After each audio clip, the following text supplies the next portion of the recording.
Hey everyone, this is Buddy back with another video. I actually wanted to do kind of like a react video to Marques Brownlee's review of the Google Pixel 4a that just came out. So Google just released their budget smartphone at $350 and trying to undercut Apple's phone at $400/$450 if you kind of want to compare apples to apples a little bit easier. That being said, Marques came out and pretty much said that the battery and camera quality are super great. They are excellent, they'll get you through the day, they'll take great pictures, and you won't be disappointed in that aspect. Now, he is a little bit biased, just so you guys know, because he was sent the device early to review. He wasn't probably paid for any of this because he'd have to report that, but he was sent it early to review, so he is probably a little bit biased, but for the most part, I think I trust most of his opinions. Here's the kicker.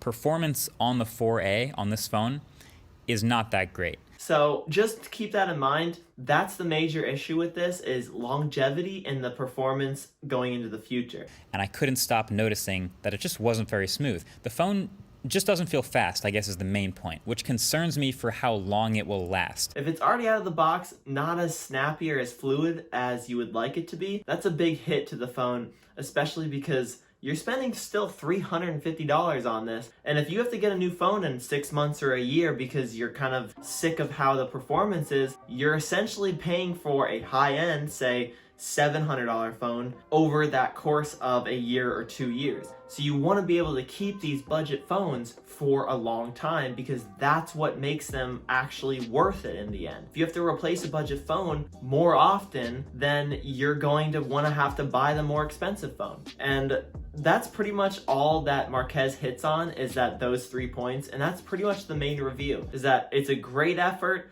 and a great phone to look at, especially with actually bringing back the headphone jack, having that fingerprint scanner on the back. In my opinion, I think it looks pretty great. I think that it's kind of in a weird spot, especially with the iPhone SE being at $450 for kind of a better deal. You're getting an iPhone 11 pretty much in a small package size. Now, if you like Android or want a bigger phone, you'd have to go with the Google Pixel because obviously those are both better on the Google Pixels 4a than on the iPhone SEs. In my opinion, it's a definite kind of toss-up between what people will end up choosing. It's not a super win for the Pixel in my opinion because of the performance issues, and it's not a super win for the iPhone SE because people might not want iOS and the Apple ecosystem, and they might want and like Google's. And it's also $100 more. That $100 means a lot to some people. What do you guys think? Let me know in the comments down below. I haven't really gotten my hands on it or got sent one of them, obviously, so I couldn't really like review it or show you guys any takes. But let me know if you guys like these kinds of videos as well down in the comments below. We have other videos that are actually coming out on Tuesdays and Thursdays at 1 p.m.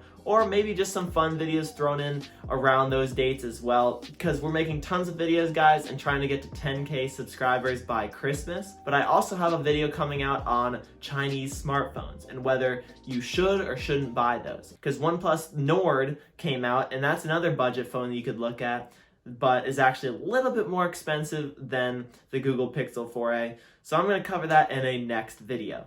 But for now, thank you guys so much for watching, and hit that big red subscribe button if you haven't already to grade out, and hit that bell icon next to it to stay updated with all of our future videos. But thank you guys so much for watching, and I'll see you in the next video.